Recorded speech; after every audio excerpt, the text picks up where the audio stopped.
Hi and welcome. So today I want to share with you why you feel like you're constantly battling yourself on your emotional eating journey. So if you're new here, welcome. My name is Michelle. I'm a certified holistic nutritionist and emotional eating expert. And so I wanted to share this because I think it's interesting and it's something that I see with clients.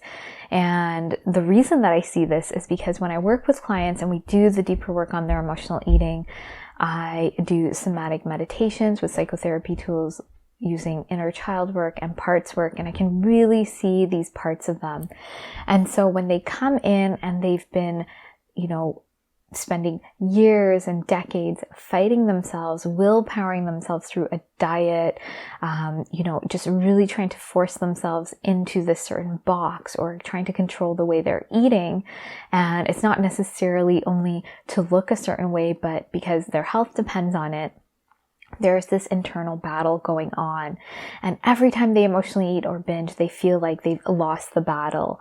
And, it's almost like they feel like there's this devil or this angel, and they're really like, no, I'm going to conquer this. I'm going to move through this. I'm going to get through this pattern. I am stronger than it. But what they fail to realize is that if one part of them is binging and one part of them is saying no, they're both parts of them. They're not separate. And so they are fighting themselves. They're battling themselves to conquer a part of themselves.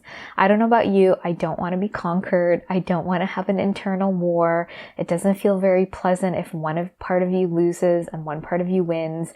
So this doesn't feel good at all. And so we need to move through this in a much different way. What's kind of taught to us out there is to battle and fight ourselves and conquer ourselves and push past ourselves. And, we wouldn't want to do that to another person. So why are we doing that internally? And what I've seen with clients and experienced myself is that when we do that, we don't get very far. We can willpower and push past ourselves, but the other part of us is stronger, especially in emotional eating. When you have tried every diet and plan out there and you still end up binging and emotionally eating, obviously this part is much stronger. And by you pushing it, you're actually making it become more powerful because there is no sense of understanding or learning how to work with this part of you.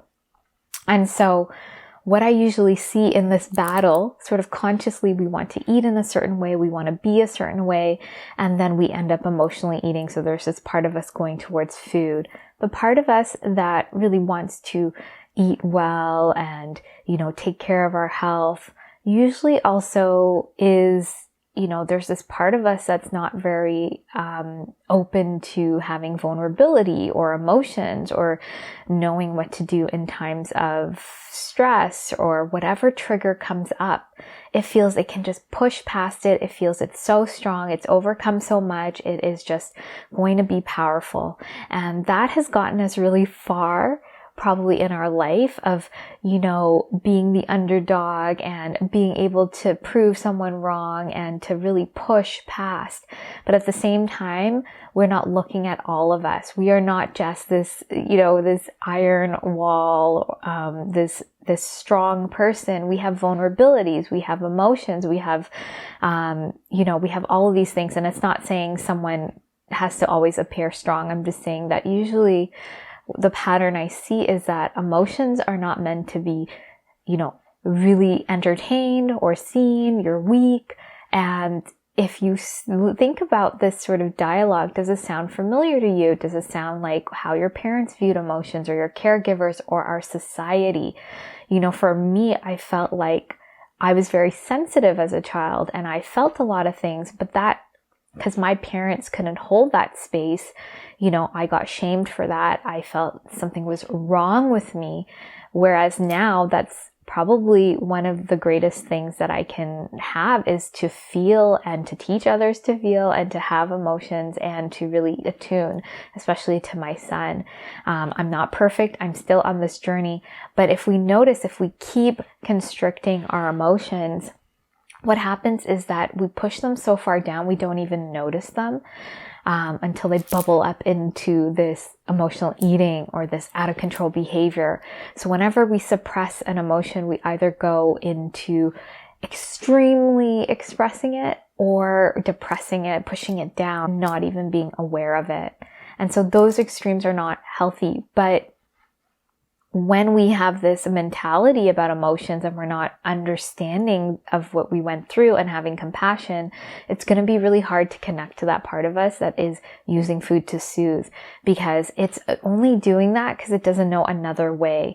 And it's hard to communicate with that part unless we know how to go deeper, not just consciously controlling it. We need to go deeper because this part lives in our subconscious. It's automatic. We need tools to go deeper. And this is why I love doing the somatic meditations with my clients, with the psychotherapy tools, because we can access this and we can really bring a lot of compassion and safety to exploring these unresolved events and moving through these unprocessed emotions and getting to the root and resolving it and then moving forward on the same page. So there's no longer this internal battle. There's this no longer monitoring yourself, because both parts of you are together. They are in agreement. They're going to move forward. There's going to be harmony. And so this is so powerful and so amazing. And it's not what's happening out there. We are just so separated and we're fighting, and we don't ever listen to what's going on for us.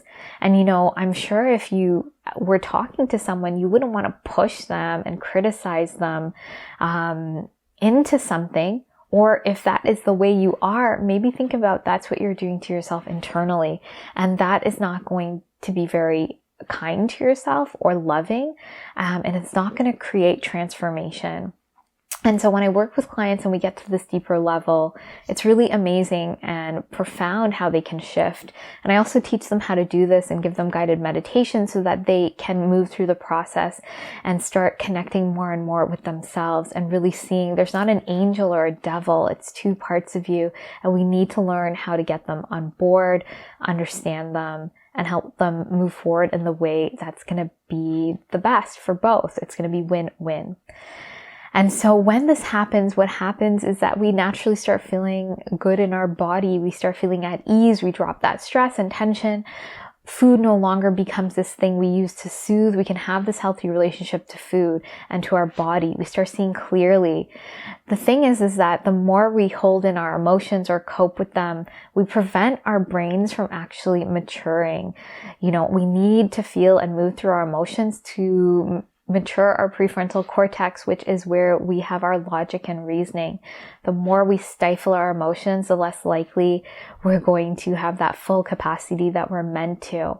And so while we think we're really smart bulldozing ourselves and pushing and conquering ourselves, it's actually doing the opposite. We're taking away from our potential and we're not evolving. And so this is an invitation for you to really think about, how do you react to emotions? If you have children around you, if you have loved ones, if you have relationships, how are you with emotions?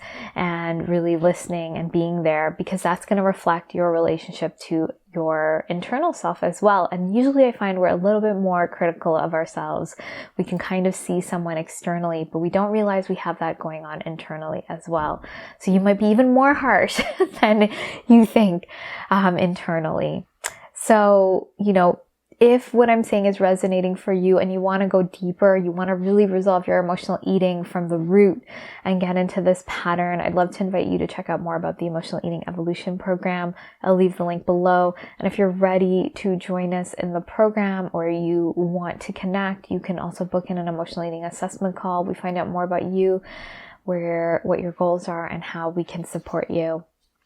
And so the Emotional Eating Evolution program is really my step-by-step methodology.